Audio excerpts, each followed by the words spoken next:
welcome to the Bike Channel UK here at Hamme for the DVV Trophy, the Flandriencross.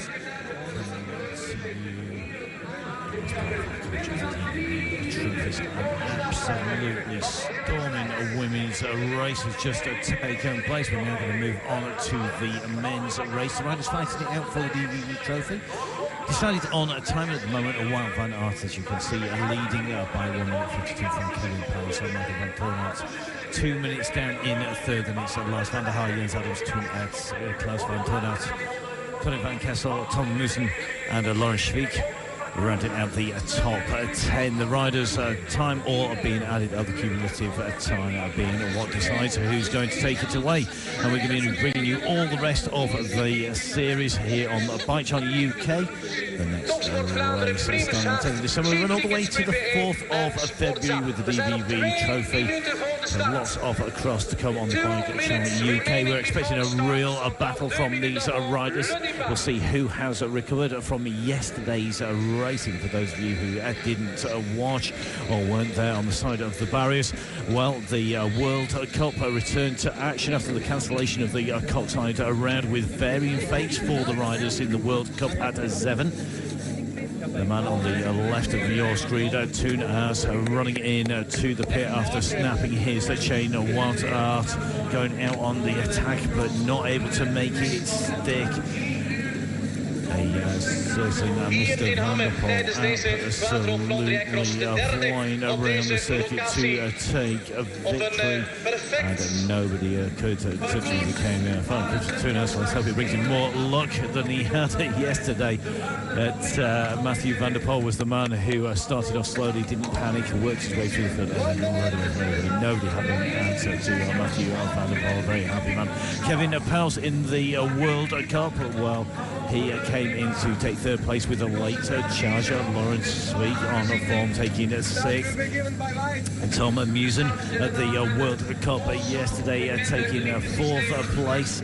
But lots of the riders are right up into contention. We're joined by Stephen Hyde, the American Continental Champion. He's the white jersey with the multicolours on the right of the finishing straight as we go down to countdown here at Hamme. A very flat course, no major ascents, but lots of bumps, ditch crossings, banks, off-camber sections and bridges for the riders to deal with. The lights will go red, or once they've gone red and they all go to green, then our riders will be go. So the riders primed and ready, the course clear, the spectators ready to make lots of noise as the lights go green. So who's going to get off from the start line? We saw in the women's race, absolutely critical to get up there.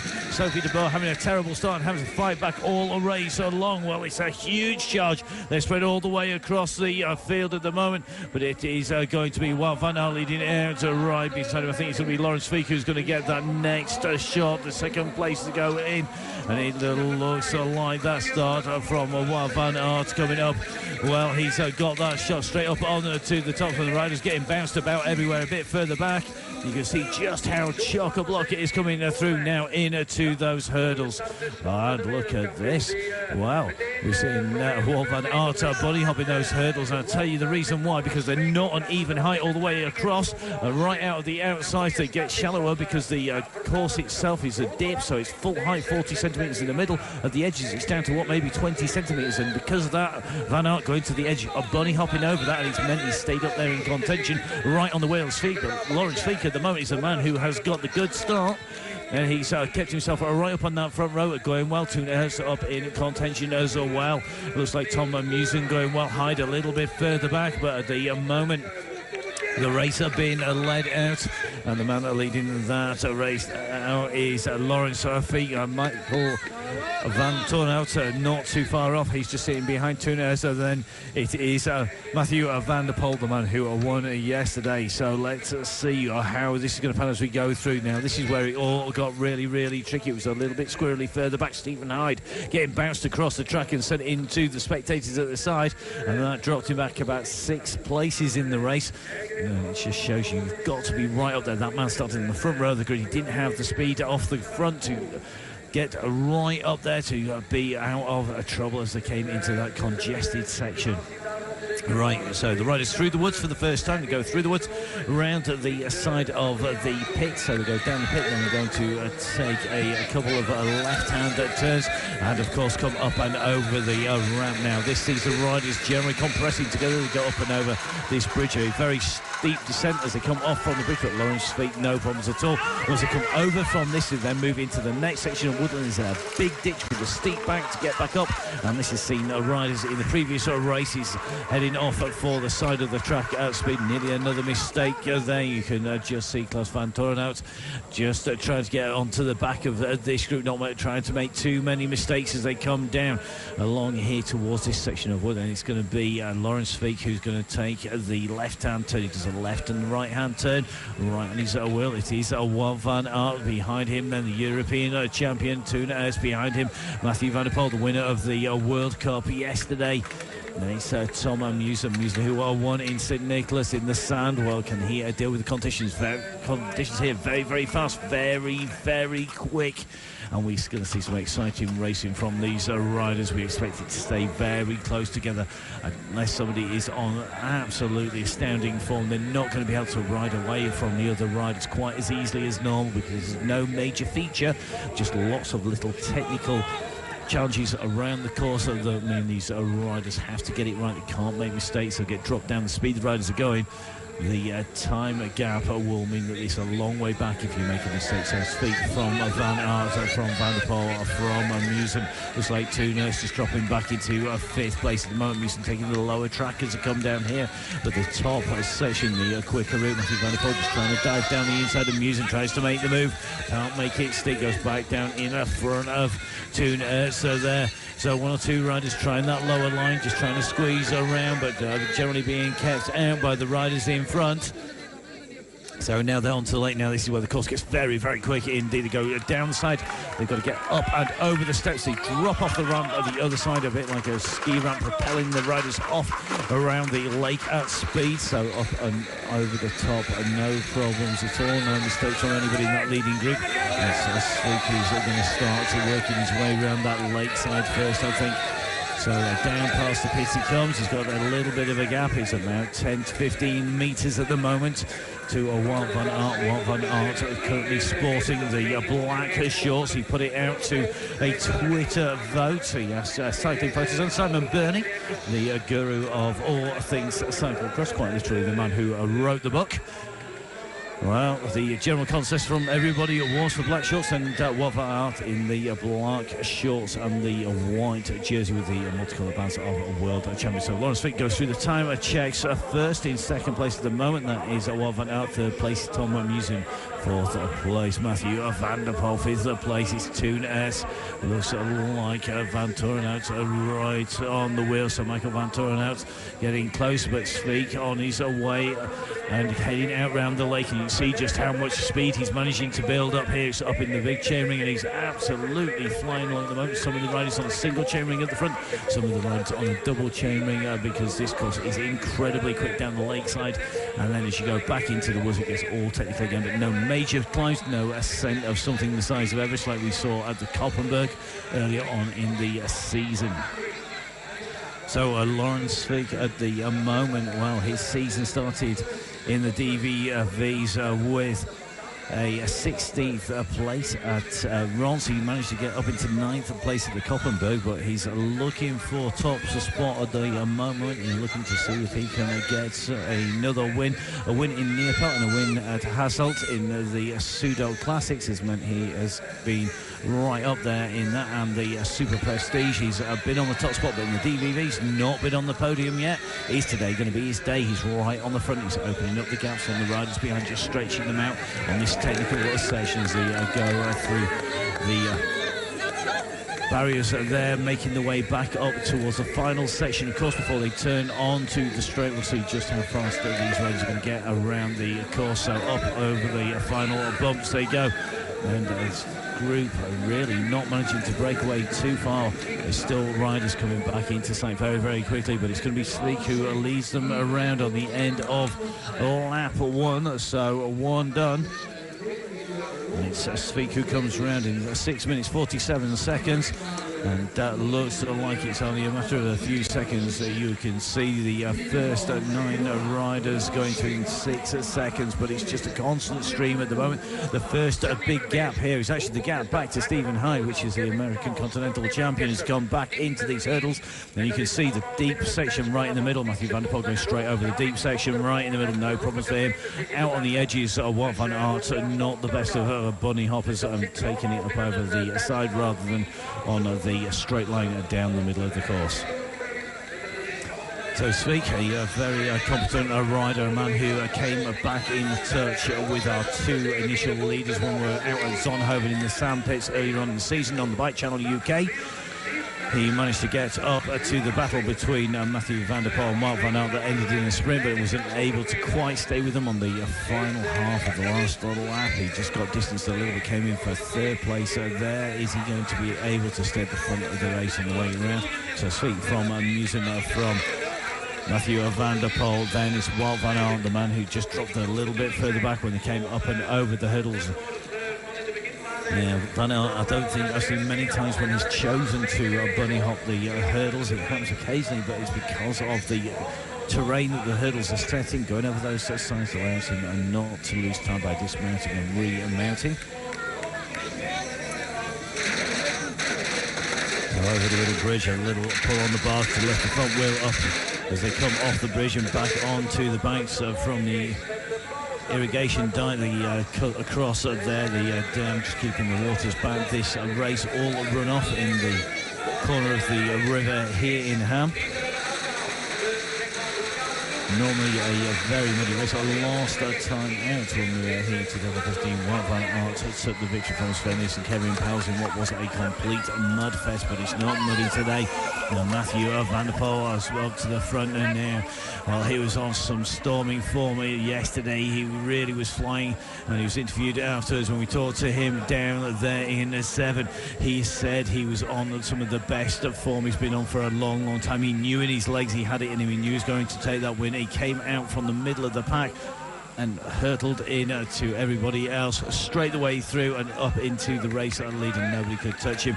He was actually only at the back of the race only because he had his spokes snapped in the back wheel and he had to run into the pit, and even with that he still went on to take the race victory. So can he continue that form here today? Tom Musen's fighting to stay with him at the moment. You see Musen really rocking about on the bike there as he's pulling on the handlebars.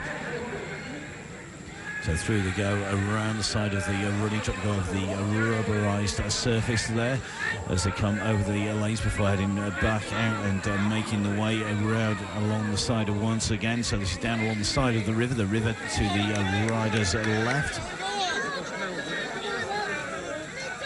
And the river defences here forming part of the course crowd up on the top, and then the banking being used to go out and come back again around this turn. And there goes on Matthew van der Poel, then it's Tom Musen, then it's Lawrence Vega, then it's Wout van Aert.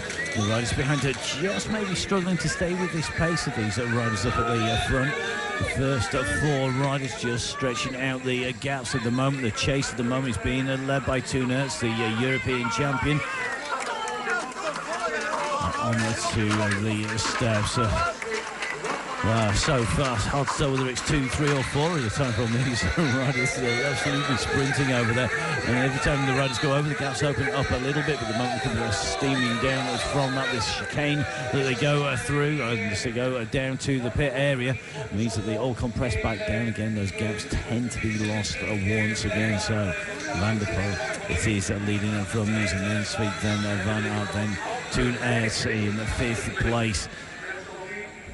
Now can Matthew van der Poel do what he did to everybody else? Can he just ride away from them? Last time out they'd all been softened up by Wout van Aert, who got in the lead at the World Cup yesterday, and then Matthew van der Poel came rocketing through them, slicing through them very, very quickly indeed.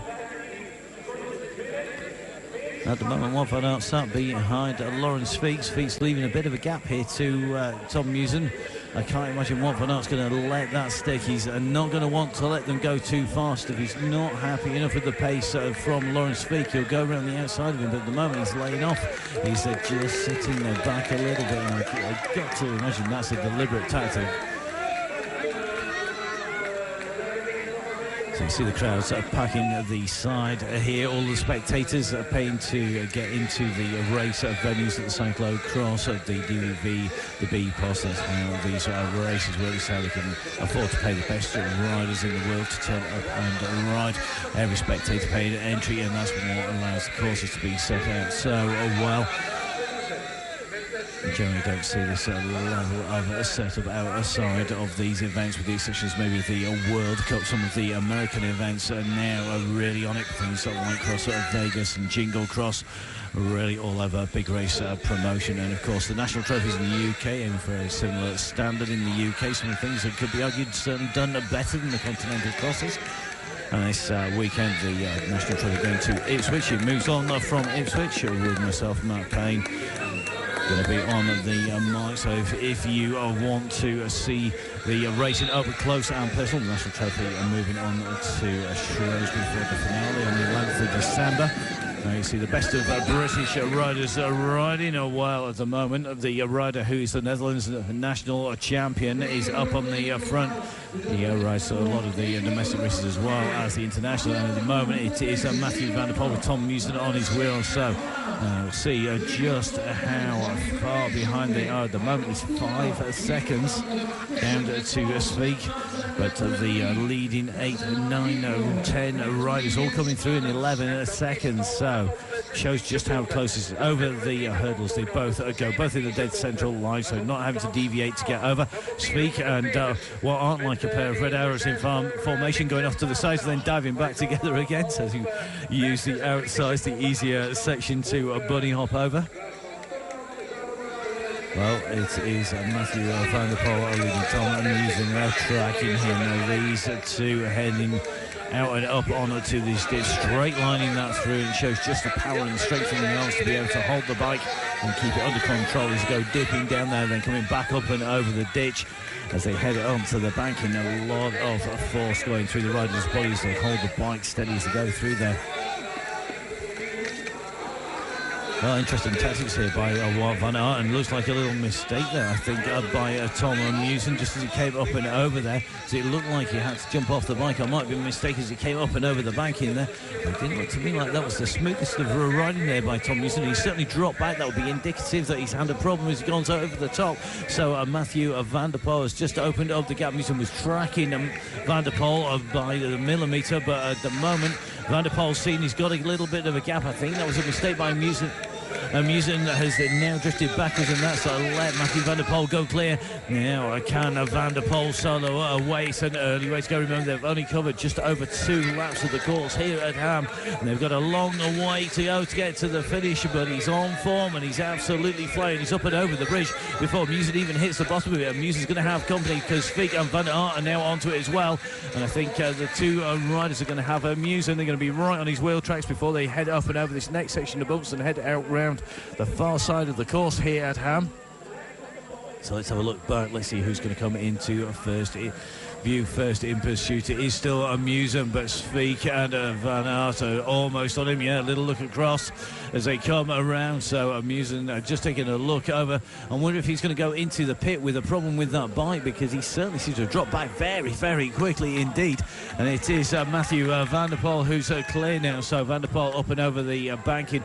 The camera not doing justice to just how rough this track is underneath, to give you an indication. Watch the arms as they're bouncing about as the riders go up and over the bumps. That gives you a real indication. So this is the section where we think, we saw Musen struggle. If you go back, you can see as he came up over the top, I think he just lost control of the bike. He jumped off and started running, so a good recovery, but not enough to keep him in the wheel tracks of Matthew van der Poel, and they've let him go. So the hare has gone. He's off in front. The Hares are going to have to chase behind. They didn't manage to catch him the last time. He was pulled around the track very, very quick indeed by Will Power at the back end of the race yesterday. Won a World Cup win this year for Matthew van der Poel. He's going to make it back-to-back victories, just like we saw Sanakant do earlier on in the women's race here.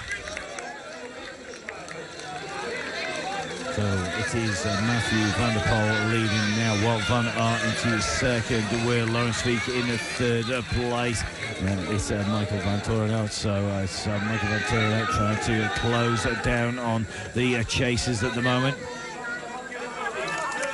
All of them, though, in pursuit of this man, Mathieu van der Poel, on absolutely storming form. The former world champion still retains the world champion's bands on his arms, being chased by the current world champion and Laurent Sweek, along with my good man throwing out. It's Kevin Pauls, who's not too far away. And Pauls, who was riding very strongly in that world champs to take the bronze medal up in this group as well. So this group are reforming a little bit of a change. Interesting to see Wout van Aert changing bike there. Didn't see him having any mechanical issues. It may well be he's just feeling that the tyres are clogging with mud a little bit. The course tends to break up. Enough people running on the course will break the surface up a little bit. It's the end of the day, so it's had all of the competitors in the juniors, in the under-16s, in the under-23 categories in the women's race. All of the other riders have been out on this course. They've all broken this course off, so the elite men get the worst of the conditions in terms of traffic. But at the moment, I think they're getting the best of conditions in terms of sunshine and the longest time for this course to dry out. So an hour's racing in total here on the Bike Channel UK, covering the DVV Trophy from Hamme. This is the Chasers here in the men's elite race, trying to close down a sole race leader in the shape of Mathieu van der Poel, the Netherlands champion, currently out in the lead. He's had a number of riders after him at the moment. Nobody's able to close him down. Tom Musen was the best of the rest for a long time, but then a mistake by Musen saw him drop back a little by little, and Mathieu van der Poel really opened up the throttle, start to go clear up at the front, so out the saddle very quickly, sits back down, he goes up over the top, a little bit like the streets of Veldrijden that tours around the UK. That turn in there, straight up onto the banking, flicking its way up over the top and down the hill again before turning left. You've got to get the technique right to get up and over those sections very, very quick indeed. And we can just see in the background, could well be Peters or Adams just starting to make contact with this group. So this group looks to be coming back together again. It's getting bigger and bigger, and we're going to see a fresh face start to make their way up through that group. Maybe take over the chase at the front, take over the duties of trying to catch Mathieu van der Poel at some stage. If he gets far enough clear, all these riders are going to start concentrating on the battle between themselves for second, third, fourth, fifth, sixth, seventh, and so on. They're not going to be thinking about Mathieu van der Poel. The general phrase is out of sight is out of mind. Well, he's out of sight round the corner initially. How far away are they going to be at the end of a lap 2? It was at 5 seconds. What's it going to be this time around? Well, 5 seconds has gone already. It's going to be 9 seconds to come across 10, 11 seconds on the official time check. So 11 seconds. Gianni Vermeer's made his way up into contention. Tim Merlier's on his way up, as is Toon S, and S currently in 10th place. But then 19 seconds down on the race leader, 8 seconds down on the front of this group. So continuing their synchronised bunny hop in there, Wout van Aert and Laurent Sweek going to the same side as they did before. Looks like issues a little bit further back down the field. Always looks good if you fiddle with a bike on TV if you're having a bad day. You can get away with having a bad day a little bit better if you can blame it on a mechanical issue. No problem for these riders, nowhere to hide up at the front of the race. The camera's on them all the time here in Hamme. And in fact, the rider who's clear at the front, well, a little bit of a dab from him there. You can just see as he comes around this corner, the bike sliding around, puts his left foot down, just stabilising himself, then back up to speed. And that loss of speed as he came into there meant he had to just paddle his way up and over the top. So no panics from him, but it shows you just how hard he is pushing to increase this lead at the moment, because he's right on the limit of the grip. He's reaching the stage, so he's going around the corners fast enough to start sliding. Now, as the sun goes down, it's getting a little bit hazy in Hamme. The temperature's going to start dropping down. Very cold on the continent this weekend, and it doesn't mean as the temperatures start to drop any mistake and you lay down the floor, it's going to be colder. These guys are generating lots of heat. Once it gets to the end of the race, they cool down pretty quickly. You saw them shivering on the podium yesterday. Well, a better day today, hopefully a little bit warmer for them, but who's going to be up on that podium? You wouldn't want to bet against this man. Mathieu van der Poel clear up at the front of the race, 11 seconds at the line last time, and he's just keeping that throttle wide open, pushing it right to the limit. Maybe he's going to push it too far though. Well, he's not had any bike problems really of any significance this season. That same can't be said of a Wout van Aert. They can have got him in sight, but what's that gap going to be as they come around here? Well, just keeping an unofficial time check on them. It's certainly not come down any, but it's Wout van Aert leading the chase. Laurens Fiek then in third place overall. Behind him then that's Michael van Torenhout. So he's still there. Looks like Tom Musen still tucked into this group, but it's still going to be Wout van Aert and Laurens Fiek who are the primary chasers, the instigators really of the chase, really working hard.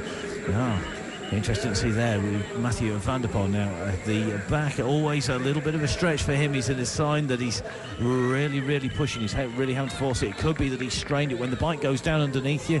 If you've ever done it, whether you've been mountain biking or racing cyclocross, you've been out in the Peak District or riding around on one of the trails, if you go around the corner, the bike drops. The instinct is to pull even harder on the bars to pull it back up. You push all your weight through that, and if you do that, it's very easy to damage something. You're very easy to pull the muscles in your back, in your arms, and your shoulders, maybe in your leg, at the top of your legs, and that is what could well have happened. It could have aggravated what is a pre-existing injury, and it could well be that he's going to start to struggle that slip or slide because he's been pushing so hard. It could actually start to take its toll a little bit later on.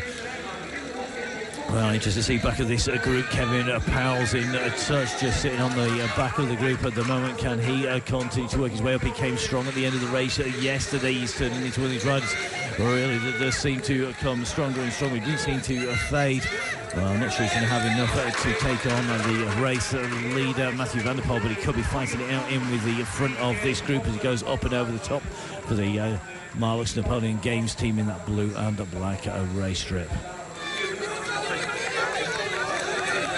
Wout van Aert certainly hasn't given up, I don't think, on catching the man in front. He's also wanting to string out the riders behind, keep the pressure on. He won't want to go into the final few laps with 6 riders around him. He'll have wanted to break clean, ride his own race, not have to worry about somebody dive bombing him from the outside.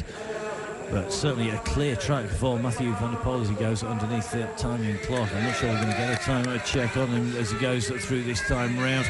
The timing clock comes at about 3/4 of the lap, so 3 3/4 laps done, 10 seconds. So near enough, not come down, 10 and a bit seconds, as good as we can get it on the big time clock here at Hamme. And that means that that gap isn't going down, it's not going up. Although he did make a mistake, Mathieu van der Poel managing to maintain the same gap to Wout van Aert. And the Creelan rider now stringing out this bunch of speeds going up as he comes around now. Laurens Fiek almost overlapping Wills at one stage there as he comes down. It's not a very wide section that's quick, but it is quite fast into the corners. We've seen 1 or 2 of the riders in the earlier races overtaking on that section. Of course, not happening though in the elite men in that section, so it could well be the speed difference not big enough to allow anybody to come round. And you see just a little mistake there by Tom Musen that came around. So Musen not able to keep it the right way up, and that's why he's dropped right back as this group comes through. So Musen ejected unceremoniously from this group. You can see he's in the trailing group, just making the way in here. So we did have a 7, now gone back down again. I think it's going to be back down to 6, but it's going to be Mathieu van der Poel who's going to be the first of the riders who comes back on, as our cameraman decides that a bit of gyroscopic action just to keep us all dizzy at home. The riders going around the course here quicker than the cameraman can follow them. It's a very quick course here at Hamme. I've got to take your hats off to all the camera crews who bring us the pictures here in Hamme. They work very hard from the before dawn all the way through to very late. With 6 laps to go, it is Mathieu van der Poel, 25 minutes and 39 seconds of so 25:53. So as they go through, the chasers coming through, they're behind the back of that group, 14 seconds behind our race leaders. It means that Toon-Urs is really going to fight his way on. You can see here Tom Musen, after having that slide and a wrap up in the barriers, he's now been ejected to the back. You see his head's down, he's not going anywhere in a hurry now.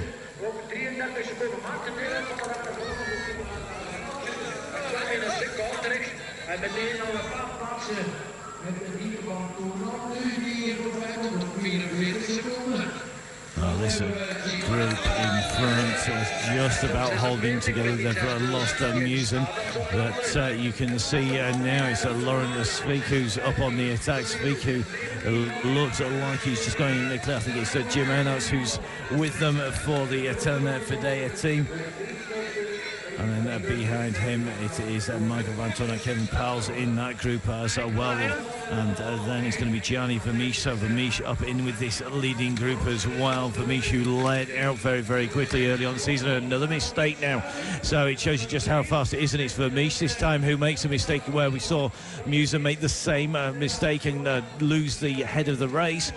Well, this time it's around. It's cost Gianni Vermeesch. Wow. Very interesting. Not a massive feature. It's no huge hill. It's not big cobbles. It's not 100 metres of energy-sucking sand. It's one almost innocuous drainage ditch with banks either side and going up and down and then heading back onto it again is enough to cause us problems. We're losing Musen out in the front of the race. We lost Gianni Vermeesch, who now is going to have a real job to get back in touch with the chasers. But all following this man, Matthew van der Poel, as he heads now down towards the Rams, heads out around the far section of the course.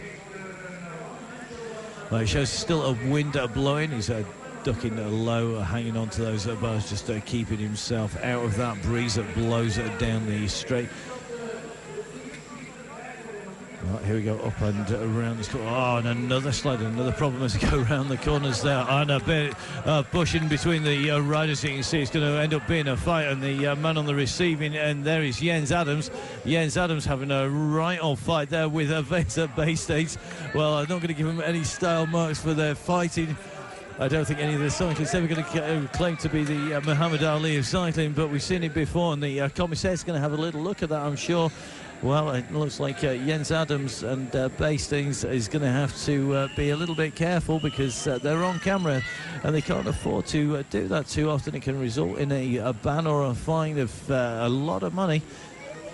And it doesn't matter whose fault it was that you came off. You've got to be very, very careful. The riders having to observe by the rules of cycling. The commissaires, race referees, both domestically and internationally, doing a fantastic job of keeping the racing not only under control, keeping the riders under control, make sure the courses are safe and actually meet the regulations. Well, they're going to have a bit of fun with that one, I'm sure, when they watch that back.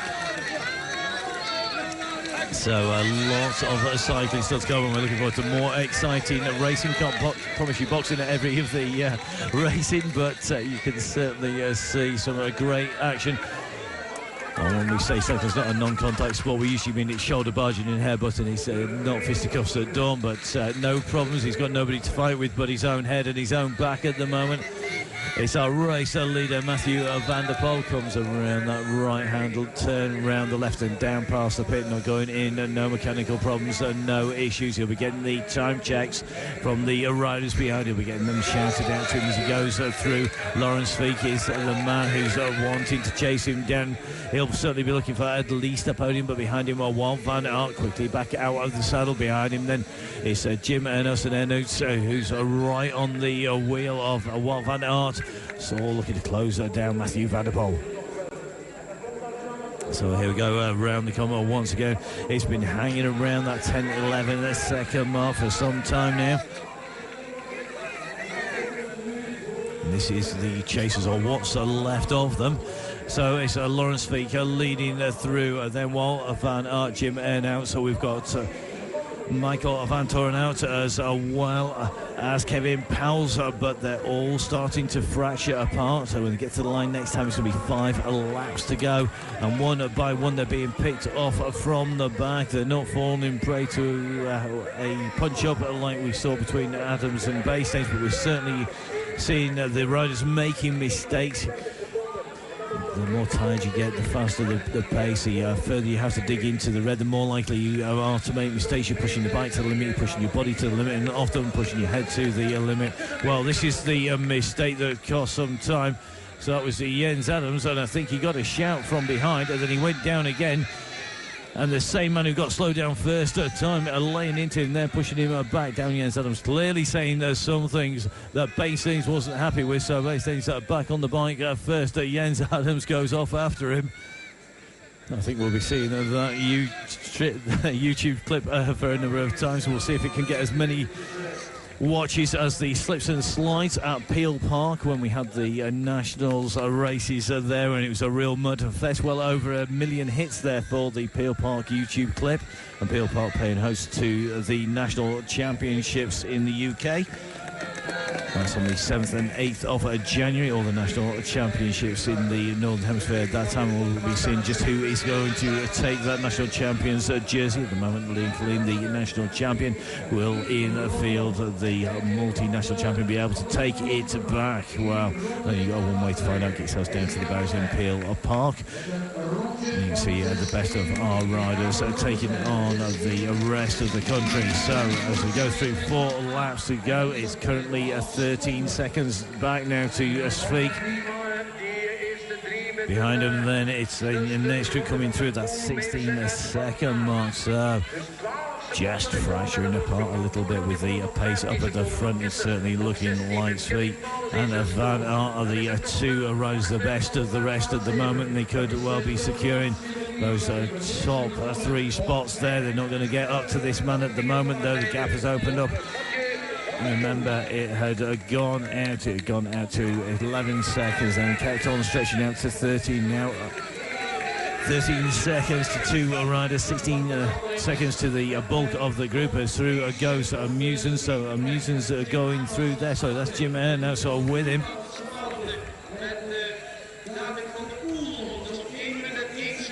Well, no problems for Matthew Van der Poel goes up and over that section where we saw Amusen lose contact. Well, I'm just going to have to apologise to the viewers there because it is Corne van Kessel in that front group. The screen here only just showing us clarity on the way through of the riders in that group. So Corne van Kessel up there. So Jim Ennis, he was before the race talking up his chances, not up there. So it looks like his teammate Corne van Kessel looking to capitalise on a very good 7th place at the Zeven World Cup, who's up in that group. So going through in the leading season, Matthew Van der Poel in 2nd place, Lawrence Feet. Then it is going to be Walter Van Aert, the world champion. Behind him, then that group of 3 riders. We have Kevin Powell, we have Michael Van Torenhout, and they are book-ending the man sandwiched in the middle, which is Corne van Kessel in the black and yellow of the Telenet Fidea.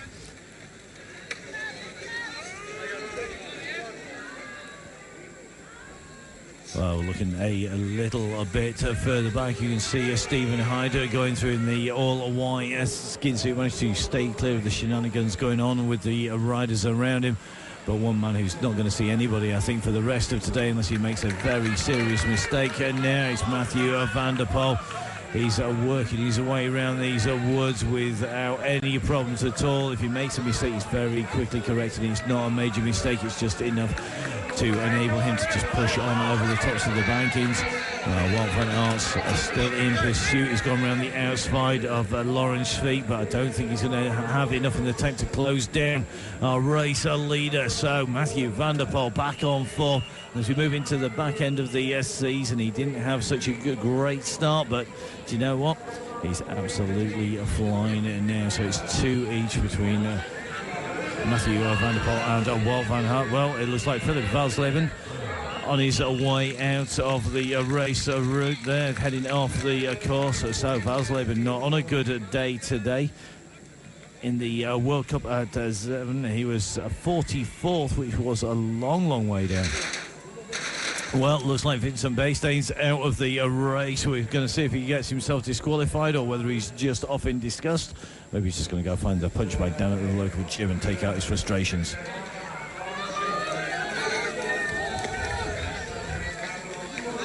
Well, that's the chasers leading the way in the chase. It is Wout van Aert. He's got Laurens Fiek behind him, and 3 more riders are looking to close him down as well. But right up at the front of the race, Mathieu van der Poel already well off this bridge, off from the steps and the descent ramp, and down on his way down past the pit. That gap opening up to 13 seconds on the line last time. So a very fast course here at Hamme, producing just slight mistakes from the riders, those slight gaps being stretched out as the race goes on. And the good riders able to exploit that, and some real exploiting being done by the younger riders from GB, who have headed over. In the women's race, it was Evie Richards, our lone representative, with the absence of Helen Wyman and Nikki Bramier, both sidelined with injury at the moment, but good to see both of them back on their bikes this week. We've seen Nikki out in Girona on the mountain bike and Helen out in France on the road bike. Rumours that Amira Mella and Steph had to push all the way around are not true. I'm sure Helen towed them all the way around one way or another, even with a damaged shoulder. So the riders from GB, the young riders, Evie Richards, well, Evie came through in 12th place here in Hamme after riding to 14th place in the Zeven yesterday. Tom Pickup took the win in the juniors race with Ben Turner in 2nd place. Thomas Amin also putting in a good ride as well, so good to see both the 2 riders at the front and the ride from me in the junior category, and certainly the future looking bright after what's been a good weekend. Pickup not quite up for the win, not making the win in the junior race in Zeven, only coming in only for a 3rd place. A podium in the junior race, nothing to extend to other World Cup. Turner, Phillips, and of course Mean also racing strongly all the way through that World Cup. But the rider today potentially being done by Tom Pickup there to get himself up onto the podium. Now, Mathieu van der Poel on the podium yesterday, looking to repeat that top step. Wout van Aert 2nd yesterday, into 2nd place at the moment. Laurens Fiek, well, he is well up on yesterday's placing of 6th, and today he's made his way up into 3rd place, and is starting to open up the gap onto the chasers behind. So with the laps ticking down, 3 laps to go. Let's see what the gap has gone. Closing him down. Deceptive on this straight. It was at 13 seconds. Officially, it's still at 13 seconds again. So it's not going out. It's not coming back. But the gap behind is being stretched out. And it looks like Pauls, Van Kessel and Torenhout really are now struggling to stay with the pace of Wout van Aert and Laurens Fiek. Well, I wonder if they drew lots of which side they were going to go, Van Aert and Fiek, because they've been going to the same side of those hurdles pretty much every time they've gone over. I'm not sure whether it's an agreement or they just favour one side or the other, but at the moment they're not looking like that. He's staying in there. Gianni Vermeersch, the best of the rest, has got Toon Ertz with him. Not having a great day today, certainly not on the form we saw him take a victory in the European Championships. Tim Merlier going through with Toon Ertz, but he's being followed by Tom Musen. Musen leading the next group, and the riders coming through in 2s and 3s here. Not solo riders like we would see had it been a mud fest. David van der Poel still inside the top at 15 in 13th place, but it's Mathieu van der Poel leading this race out at the front. He takes a little look to his right. He's looking back to see where the chase is coming from as Rob Peters go through. So Peters goes through with Jens Adams. So Jens Adams still in the race. His sparring partner, Bastain's out of the race. We don't quite know yet whether he jumped or whether he was pushed out of that race. There you can see the pressure at the moment being applied by Wout van Aert. No let up in the pace as he comes down past the pits here, headed up onto the bridge in pursuit of Mathieu van der Poel. Van der Poel just sailing his way at the front of the race, to crouch low over the bars. on form. He said he was absolutely flying at the weekend. He said he felt good. He's been riding strongly and certainly going clear and not being able to be touched at 7 and repeating that at the moment. Meanwhile, it looks like it is going to be Michael van Torenhout who's being dropped from that group of 3 who are fighting out for 4th, 5th and 6th. So at the moment, it is Van Torenhout who's gone, and the gap is very little between the back of Van Aert. So it looks like Kevin Powles is trying to make his way back up onto the Sveek. Van Torenhout now looking to close down Sveek and Van Aert here. So look at this. They started to come back and we saw them drift off. We saw the pressure being applied by Van Aert, open up that gap, and Sveek getting onto it. He was there, but as soon as Sveek goes on the front, they drift backwards. Van Aert now don't want to do all of the work on the front and give Sveek an easy run to the line, and they could get caught again. And they'll have to watch out for Powles, because Powles gets stronger as the race goes on. It could well be that Powles can make his way up, and Sveek and Van Aert will lose out if they're not careful. So they're responding at the moment. Laurens Sveek on the front. He'll have seen as they go through the woods just how far behind the riders are. Well, it shows you just how close this race is. Our race leader just going off into the distance, Matthew van der Poel. Then it's Laurens Sveek, followed by Wout van Aert. They come around that turn. Wout van Aert sitting behind us. Sveek, look across from Sveek there. Then it's Powles, then coming through behind him. Then it's Gordon Van Kessel. Van Kessel sitting on the wheel there of Powell, so he's going to try and get himself towed back up again, but we'll see if it's going to happen, because the time is ticking down. It'll be 2 laps to go at the line this time when they get there. So into the bridge, Laurens Sveek off the bike on the right hand side, carrying his left, the bike being on the right hand side for Van Aert. Oh, Powell's closing in on them with every pedal straight, with every first step as they went into the bridge. But as they go up over the top, of course, these 2 riders jumping on a little bit sooner now, as Powell's managed to break the elastic between him and Gordon Van Kessel. Van Kessel just drifted a little bit here. He's just going backwards. He's going to go backwards towards Michael Van Torenhout. So Michael Van Torenhout at the moment, the last rider of the 5 on your screens at the moment, Sveek and Van Aert in 2nd and 3rd place. 4th place there now is Kevin Powles. Powles trying to bridge across to them. They're going to get very, very close when they come to the line. It's only a matter of seconds between them. These 2 have been working hard to keep Matthew van der Poel under control. Well, he's gone now. I can't imagine they're going to see him again unless he has a mechanical issue. And of all the riders, the rider who's had the most mechanical issues is actually the man who's in 3rd place at the moment. That's Wout van Aert. Is this one of the races where he's actually going to have that bike under control and going to manage to keep the chain on the chain wheel?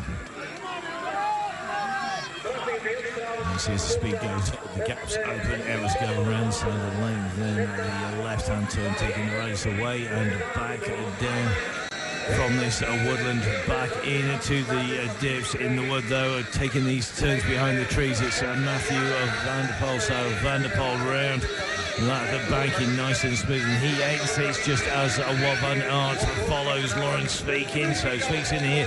There's going to be a real battle between these 2 Sveeks, so going to be no respect of Wout van Aert's rainbow jersey.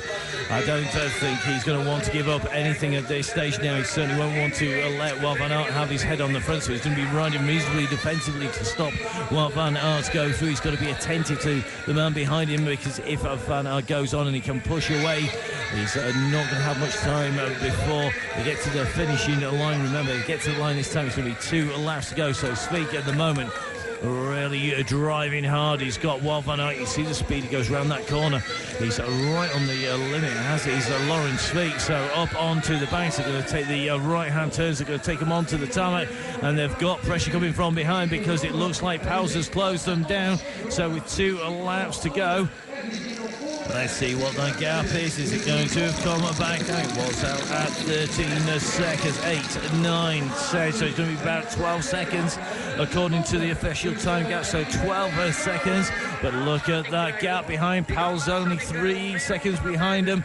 So that's not going to be a long. KP heading his way up there faster than a bottle of sauce on the chips The Fritz out on the cross. So look at this. Here he comes. This is Pauwels. He's only separated by the hurdles, not too far behind. Colin Van Kessel's trying to stay somewhere inside, but at the moment Pauwels is on his way. Now, can he make a late surge that's going to take him on the podium? And who is going to be his victim? Is it going to be Van Aert? Is it going to be Pauwels? And are they going to come back closer to Mathieu van der Poel this time round?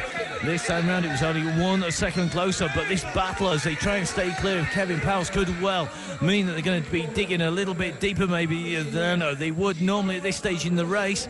Just trying to stay clear of Kevin Pauwels, and that could bring him back up in touch. The gaps behind starting to break up, but you can see what that distance is. Pauwels won't need any help from his pit helpers telling him just how far in front, what the time gap is. He can see them. He's just going to be getting a lot of support from the sidelines to get him up there, to get in touch. A very popular rider, Kevin Pauwels, down on the cross scene, down in the lower countries, always a popular rider. When you're down at the races, he's going to be getting a lot of support, as is this man, Mathieu van der Poel, as he comes down through the sunshine, the late sunshine, getting lower and lower here at Hamme. So onto the bridge, up and over he goes. 1 3/4 laps left to stay clear of the chasers behind. He's got to get up and through the woods a number of times. So still some technical sections still to come, and plenty of places where a mistake could cost him dear. Now, in this race last time round, he was fighting it out for the race lead, and in the mud and the gunge of the off-camber banking, he went down on a low line, ended up going right over the handlebars of the bike, tangled with the banners and the netting at the side. This time round, no such problems, but he's not that far clear. He's still inside. He can be seen. They still know just how far ahead he is. They know that it's not going to take much of a mistake before they're going to be right on top of him. And if it takes a mistake by him for them to get up to him, it's going to be equally only a mistake. And then you're going to see Kevin Pauwels right up with him. So Pauwels out of the saddle there. He's looking strong. He's been racing well this weekend. He worked his way up. It really was a last gasp effort that took him up to the podium at 7. And it looks like he's doing the same thing here, timing it to perfection and coming strong at the end of the race, closing them down.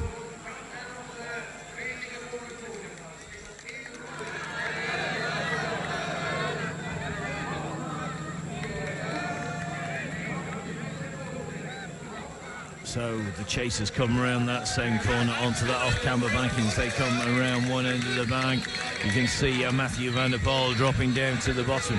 And these two at some point are going to concentrate on that second and third place. You just see the wheels skipping all over the place there from Wout van Aert as he goes in. The disc brakes are all fitted to the bike almost universally now, some of the old canted lever brakes. The brake gripping the disc down in the centre of the wheel. It's changed the racing, particularly when it's slippy, but some of the corners like that, you see the riders coming in there, sprinting into the corners, carrying speed much later, jamming the brakes on late, decelerating much sharper. Sometimes that's resulted in a two-wheel slide around the corner. Sometimes it just means the rider has got to be even more aware because the braking distances have come right down due to the disc brakes. The tyres are having to improve as well at the same time because we've got maximum power going through those disc tyres. We've still got to grip the ground, but not lose too much time because the more grip you have, generally the more rolling resistance you have as well. So it's always a very fine balance, not just in the type of tyre tread, but also the tyre pressures as well. Well, Kevin Pauwels rounds that corner. He's being spurred on by the crowd to try and close down these two riders. He's looking focused, but I don't know that he's got it in him to close that gap down. I think they've responded enough. Come down to 3 seconds as it came through the line with 2 laps to go.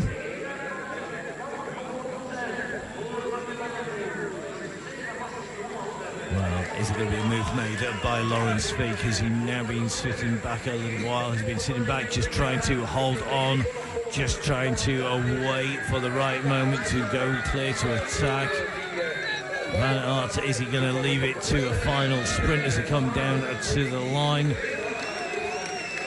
Not long to find out, but even less time for Mathieu van der Poel to hang on. He'll be glad to hear that belly went early this time round. No chasing back through the field at the length of time that he's done in previous races. It's like the Mathieu van der Poel we know, and I think all the other riders fear when he's on form. He's got the technical capability, he's got the speed, he can accelerate out of corners, he can bunny hop, no problems at all, and that means he really is a real tough rider to contend with. It's really hard to keep him under control.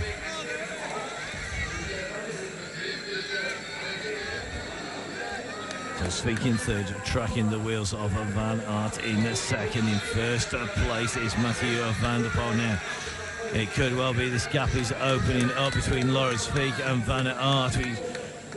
We're speculating, was it the case that Laurens Fiek was just sitting back and just backing off? And this is a technical session, you expect the gap to come down particularly, rather than go up as they come onto the tarmac. It's going to be 1 lap to go, and this is where the clock will tell us exactly how long it's going to be. So here they come. It had gone down to 12 seconds. It's going to be 12 seconds still. Now, Kevin Powles, who's the chaser, is within 3 seconds. He's gone out to 5 seconds behind Van Aert. Behind him, I think Con van Kessel and Michael van Turnhout now are going to be spent force. They're not going to be up on that podium. It really is going to come down to a battle of 4 riders and 3 podium places.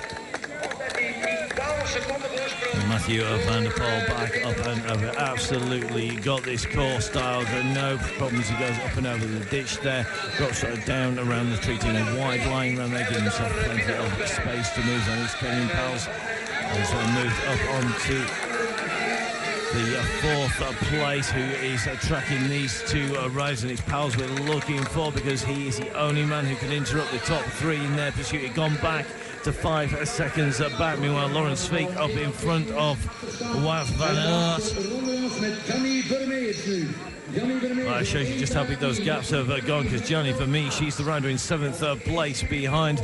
He's got money and he's got 2 for company, but they're a long way, well over a minute back from the race lead now, so definitely out of contention for any of those places. I think Con van Kessel here, along with Michael van Turnhout, only just going to be fighting it out for a top 5, and a mistake there by Van Aert. So Van Aert just dropped it on the floor there. He had to put his foot down to stabilise it, kick it hard as he's gone back up. So look at that. He can't be said. He's not trying. He's right on the limit, and a mistake there. He pedalled around that corner maybe a little bit too early rather than keeping the weight on the outside foot, which allows you to get around the corners a little bit quicker. A mistake by Van Aert, and that is very uncharacteristic. We saw him make 1 or 2 similar slides yesterday in the World Cup. Well, it looks like he's done it again.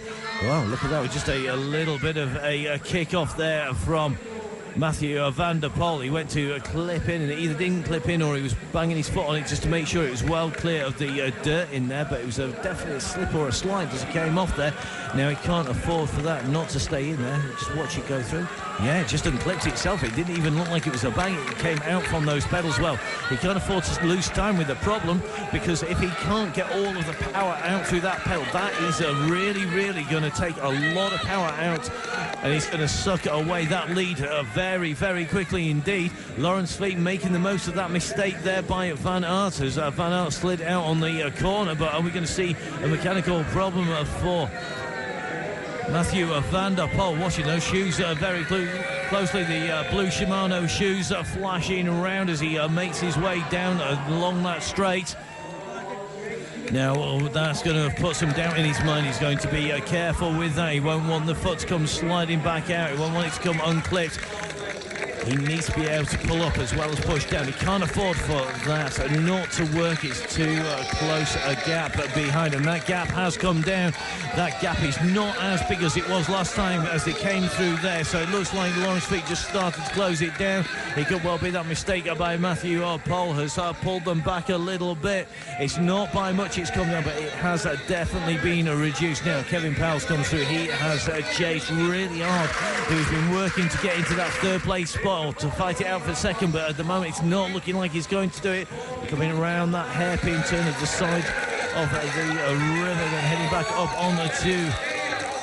the bridge up over the steps and down the ramp and down to the pit for what is going to be the last time. And you can see the applause, not just from the team there for Mathieu van der Poel, but from the other teams as well.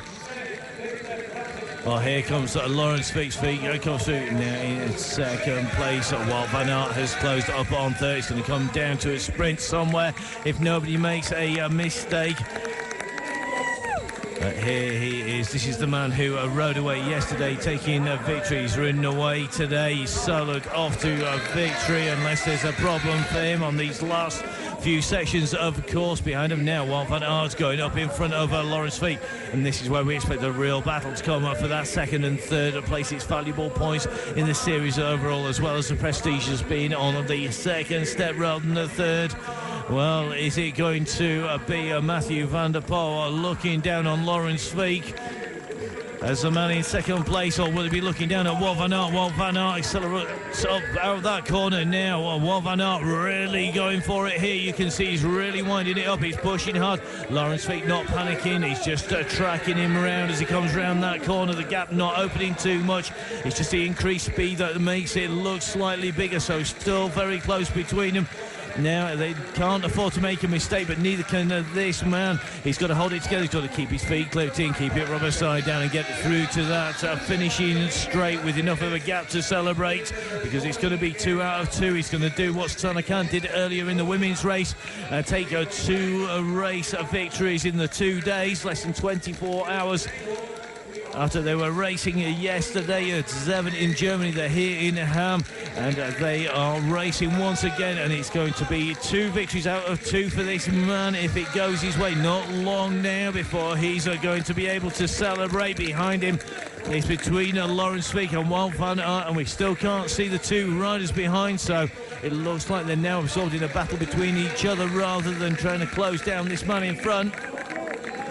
Well, onto the finishing straight he goes. It's Van Aert who's going to be in the driving seat as they come up over the bump. Now Laurens Fiek trying the other line, just trying anything to get round, and they're going to come through side by side. So they're on the straight side by side, and he's going to be close because the sprint is opened up behind him. Mathieu van der Poel takes victory. He looks behind him because the sprint is winding up as they go across the line. It's Wout van Aert who takes victory just in front of Laurens Fiek. So first place to Mathieu van der Poel, second place to Wout van Aert, third place for Laurens Fiek is going to be a 4th place for Kevin Powers of the March the Podium Games team. Now Koen van Kessel can't relax too much, a little look under his shoulder, and Michael van Torenhout, he's just going to try and do a cheeky one on him, but just a little bit too far. So Van Kessel in the spot there just in front of Michael van Torenhout, very close between the 2 of them. Meanwhile, it's Toon Ertz, the European champion, the Talent Fidea rider who we see working his way around those turns, but he's a little bit behind these guys. Looks like Gianni of Vermeesch is going to have a little bit of company. Comes in Tim Merlier, not too far behind him, so it's Vermeesch who's up on the front here. Can Vermeesch hold off Merlier? So these 2 onto the straight as well. It's going to be another sprint. It's a right-hand corner. If you can take the inside line, it's going to be shorter. So it's Vermeesch against Merlier, and it looks like it's Merlier who wants it the most. He's going to take that placing. So it's a 7th place for Tim and Merlier, and then it's going to be Gianni of Vermeesch in 8th. Well, the riders just getting ready for the interviews there as we see Toon Ertz come around. He's coming through in 9th place. So Toon Ertz, the European champion, across the line in 9th. In 10th place, this is going to be, I think, another little bit of a sprint out here. So it looks like it is going to be Jim Ennis. So Jim Ennis now comes through. He is going to take that 10th place spot. So Ennis comes through just in front of Dieter van Torenhout. Dieter van Torenhout, the first of the riders outside the top 10. And then you can see here David van der Poel just trying to take on Jens Adams. Adams recovering from his little boxing match out there. And then Tom Musen coming through. So Musen is still making it to the finish. But the man who swept everybody before him, an absolute masterclass once again from Mathieu van der Poel. Van der Poel coming across the line in style, sips up that jersey, keeps the low. doesn't want to lose any time, but he wants to make sure the sponsors' names are all emblazoned on the pictures. So as he crosses the line, first place, he looks behind him to see Wout van Aert take the sprint from Laurens Fiek, taking second place from Laurens Fiek, taking third.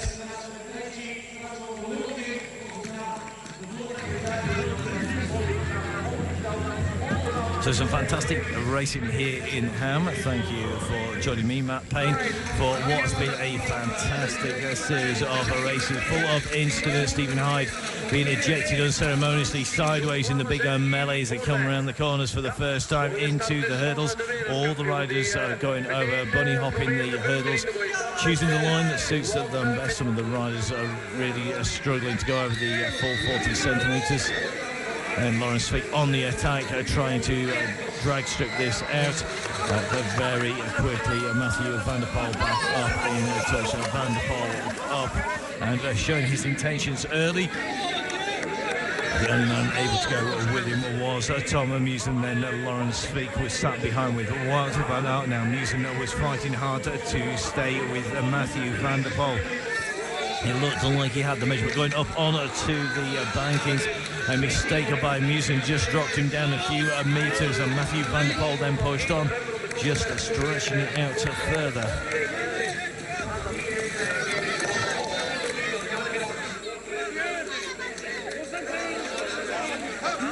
Dus dat zijn de drie mannen voorlopig op het podium straks voor de Proximus 0.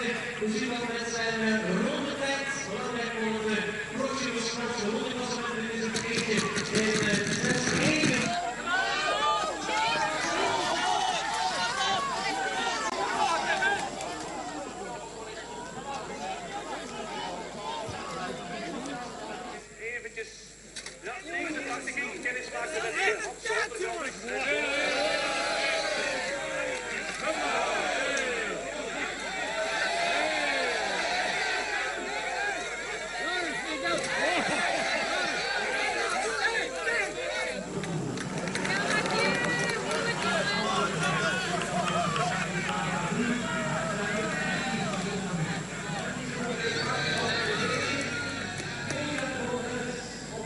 het trio Pavels van Kessel en Michael van Toornal.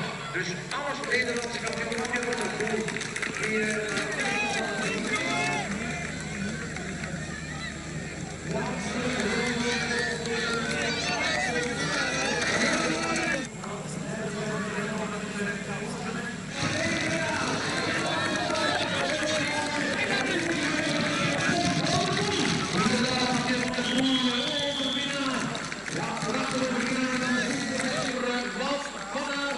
die wordt tweede, derde Laurens Fiek.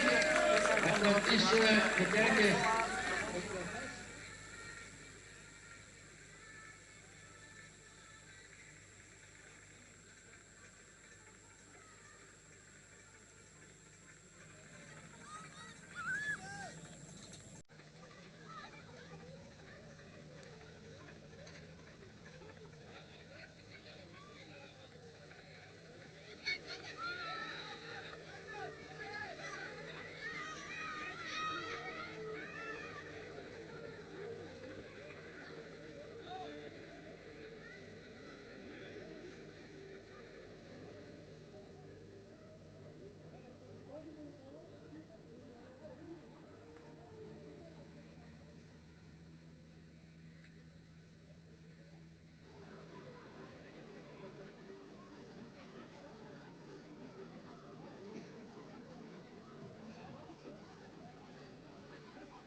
Ja, en we gaan er even voor zitten en hij is aan het schudden met zijn bus. Een recuperatiedrank, heeft ook een CCML vast chocomelk, perfecte recuperatiedrank. Dat heeft wetenschappelijk onderzoek nog uitgewezen, maar daar gaan we het niet over hebben. Laurens Fiek, wat een wedstrijd hè, en een hele mooie derde plaats.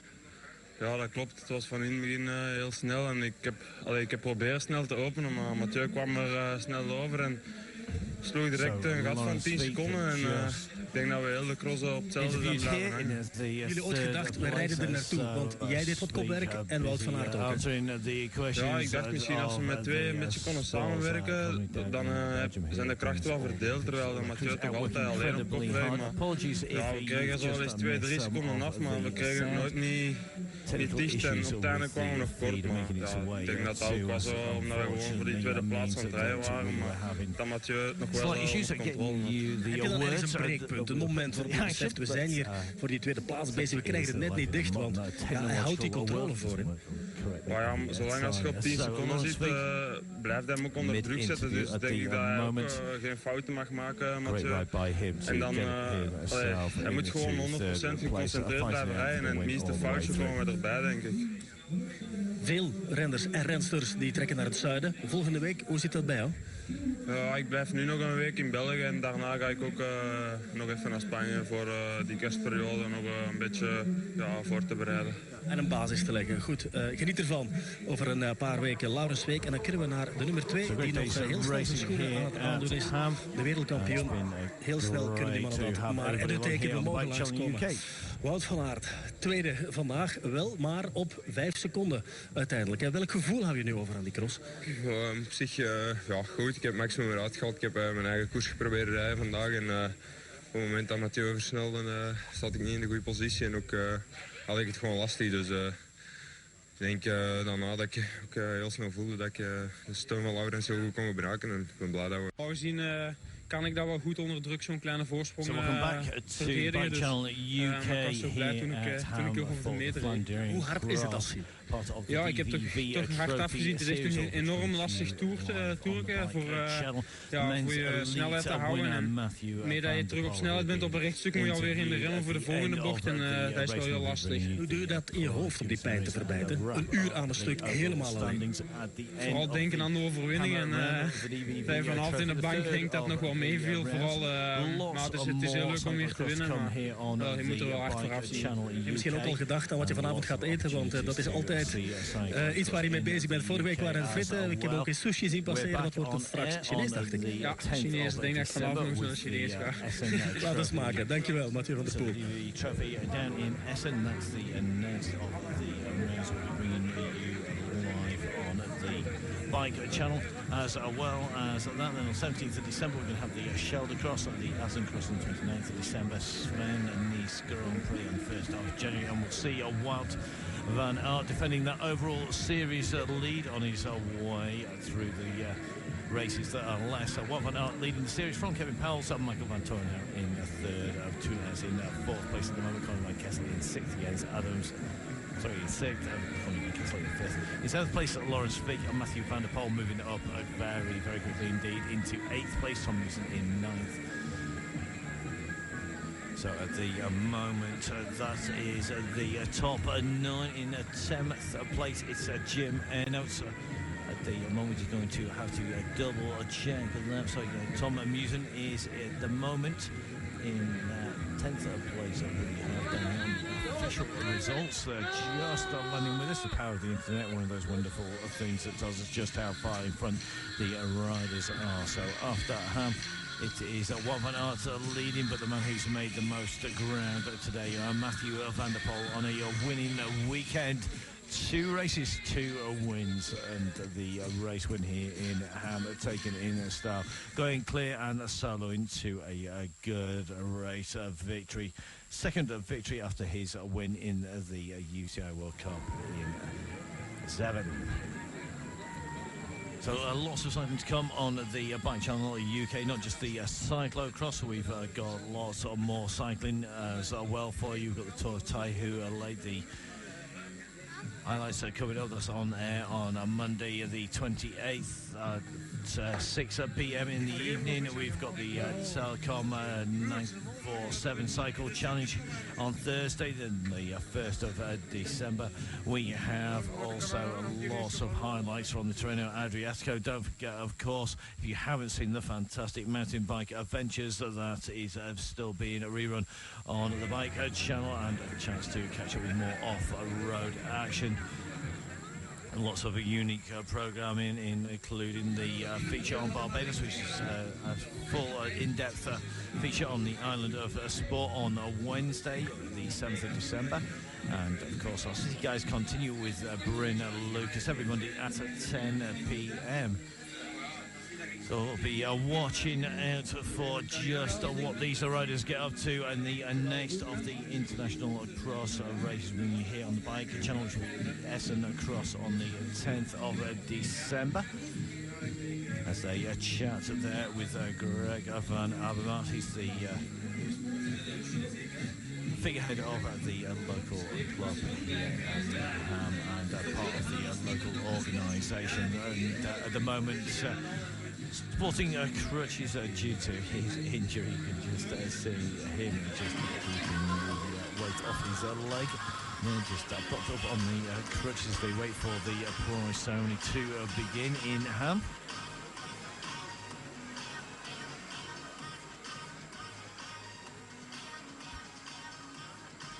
So lots of great action on the Bike channel UK, lots of great action at the side of the barriers in the UK. Don't forget we have coming up the area championships around the UK. That's going to be on the 4th of December.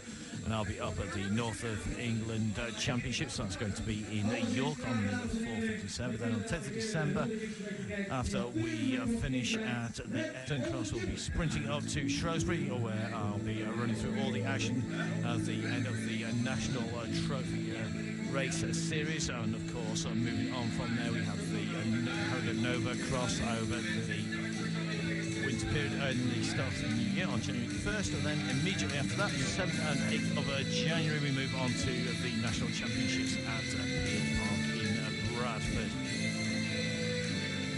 The end of the UK season, finishing a bit before the continental season, because in February the finale of the DVV Trophy, the Penultimate, and of course the Soudal Classics race at Leuven on the 18th of February. And I'm Payne will be here, hopefully bringing you all of the action. Apologies if you missed any of the action today, or any of the words, a few technical issues on the transmission coming across a long weekend for the crew. The internet's getting worn out as times as we are never know. So the flowers and the kiss there for Greg van Avermaet, who has been helping out with the race organisation as much as possible, even though he is on crutches at the moment, and the local crowd appreciative of Greg, but it's going to be our riders up on to the podium. So the first rider of the man who came across, he's had a good weekend. He's up on the podium today. It's going to be a third place. He's a race winner, not to be a race winner today. So taking that third place, Lawrence Sleek makes his way for ERA Circus team up into third place.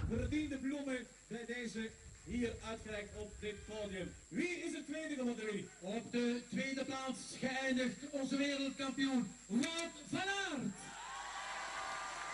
I'll take you second place. It's the world champion Wout van Aert. So Wout van Aert takes second place for the Creeland team. Met uw applaus, dames en heren.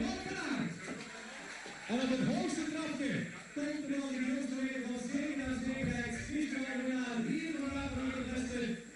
So he's only one man to bring to the podium. It could only be